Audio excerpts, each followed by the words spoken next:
I know that it's possible to lower your blood sugars without medication because I help people do this in my online program, Weight Loss for Health, and I get to hear about their success stories.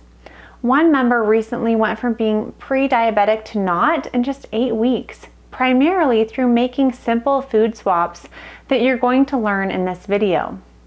Has your doctor told you that you're pre-diabetic and you need to lower your blood sugars with diet and exercise? Otherwise, you're going to have to go on a medication? Yeah, no one wants to hear that. It can be overwhelming and it can definitely be a wake-up call. I have good news for you because lowering your blood sugar with diet and not medication is easier than you think. It just takes the right information and consistent follow-through. If you're looking for the best science-backed information to lower your insulin resistance and inflammation so you can lose weight, keep it off, and prevent disease, then you're definitely in the right place. Please take a moment to subscribe to my channel and turn the bell on to get notified each and every week when I post a new video. Also, let me know what you think of each video so I know what kind of content you want me to make. Go ahead and give it a thumbs up and share it with your friends. Most importantly, leave a comment below and say hi. I love reading them and it does mean so much to me.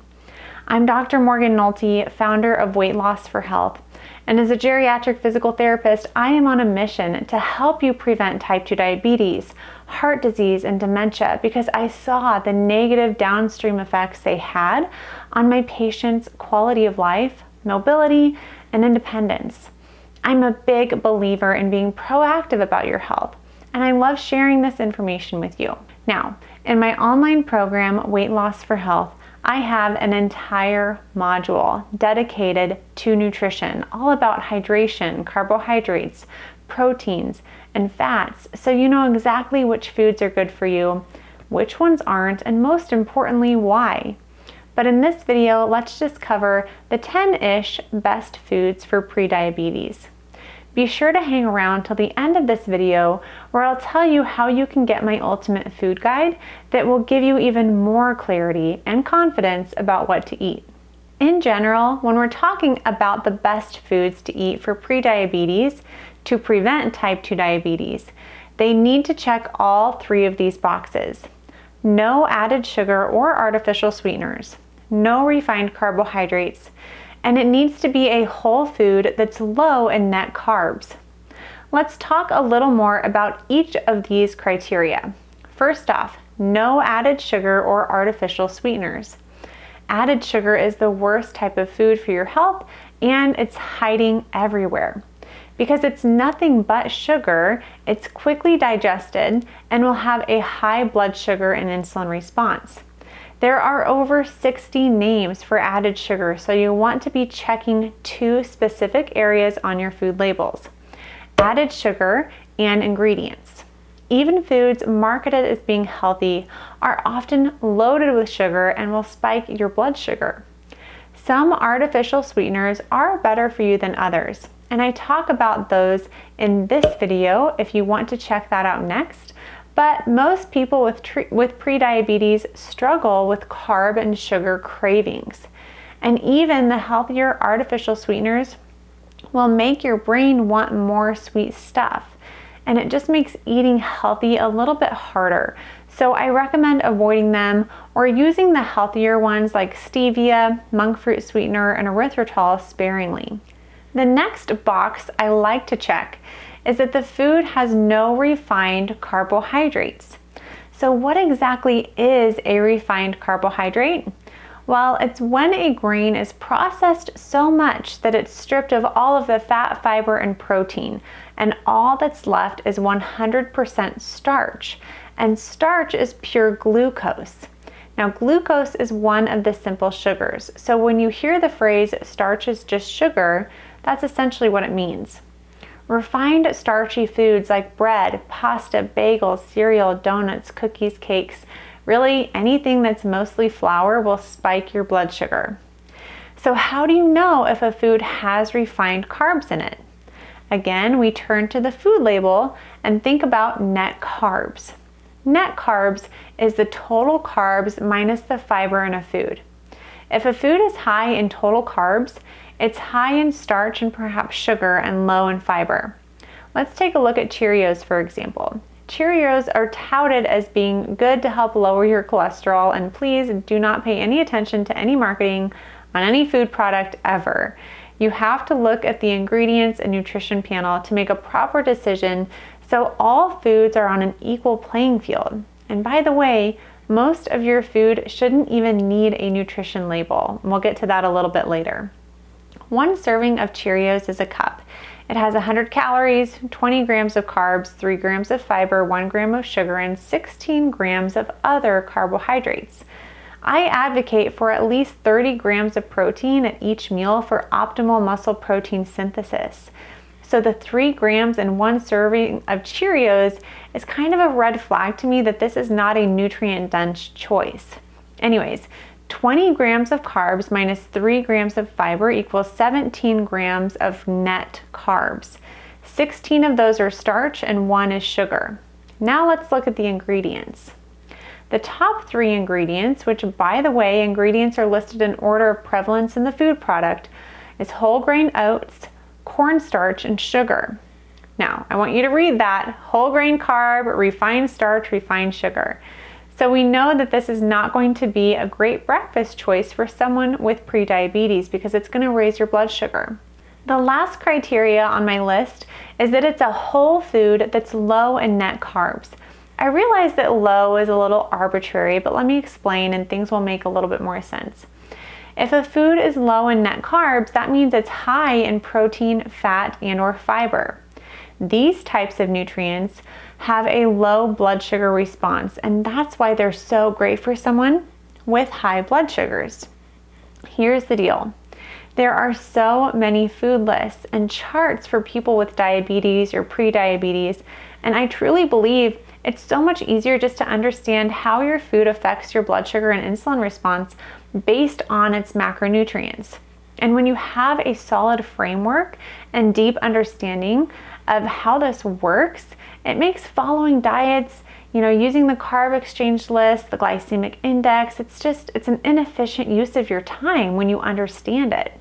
I promise now we're about to get to the best foods, but I always want you to understand how I reason through things so you can do the same for foods that aren't on this list to determine if it's a good choice for you or not.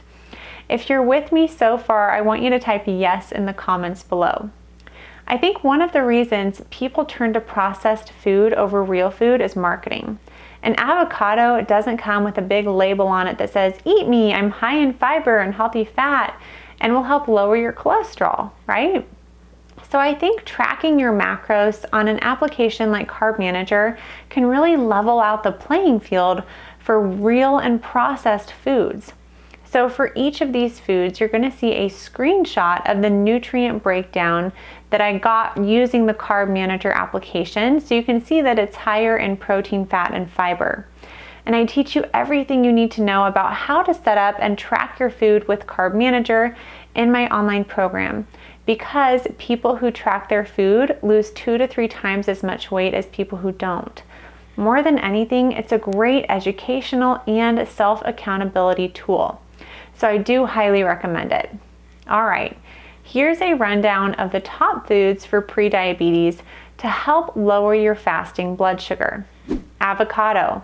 Half an avocado has 1 gram of net carbs, 5 grams of fiber, 10 grams of healthy fat, and just a gram of protein, around 114 calories. Avocados are great on top of anything, but I especially like them with my eggs. When they start to go bad, I'll freeze them in chunks and add them to my smoothies. They add a nice creamy texture, kind of like a banana, without the sugar. Almonds. 1/4 cup of almonds has 3 grams of net carbs, 4 grams of fiber, 18 grams of healthy fat, 7 grams of protein, and 206 calories.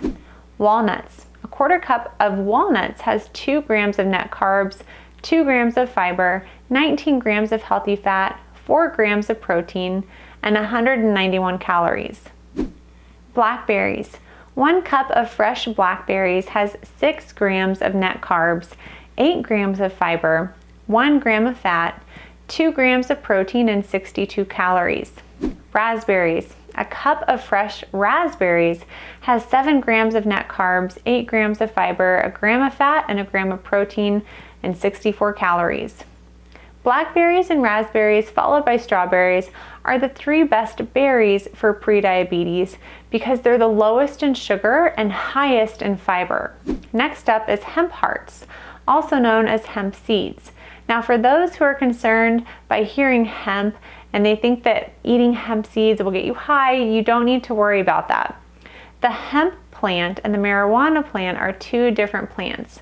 They look alike because they come from the same plant species, but the hemp plant contains low levels of THC, less than 0.3%, while the marijuana plant contains anywhere from 5 to 30%.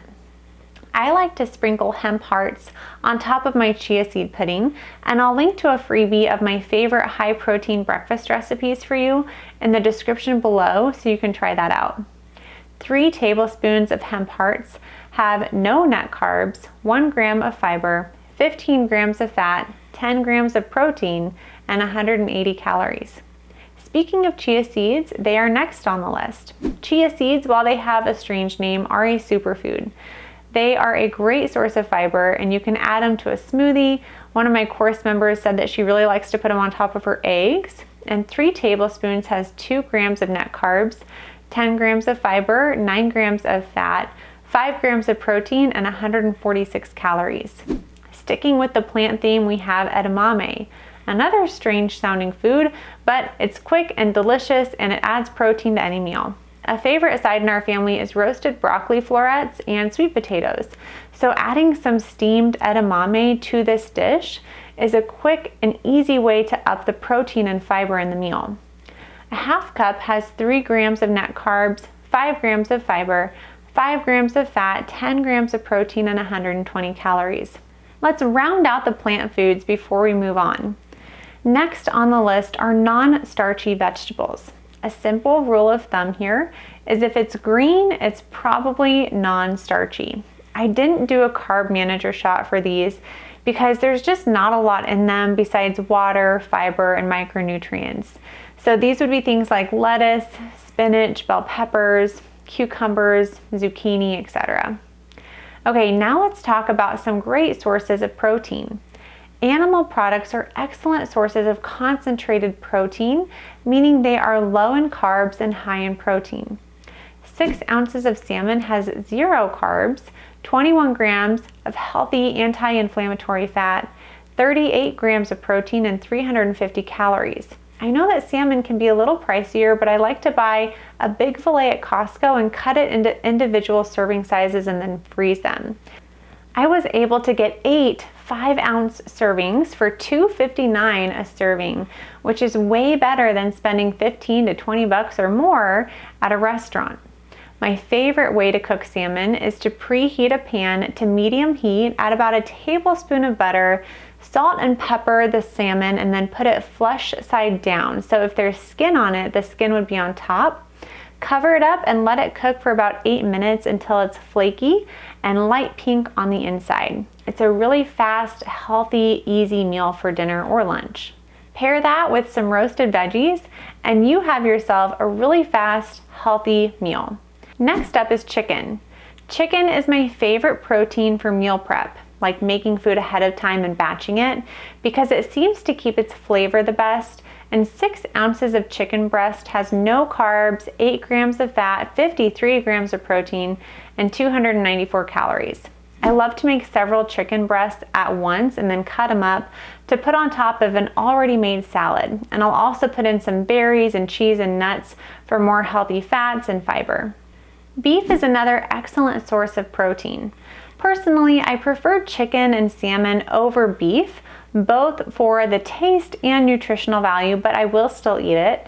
A 6-ounce sirloin has no carbs, 26 grams of fat, 45 grams of protein, and 425 calories.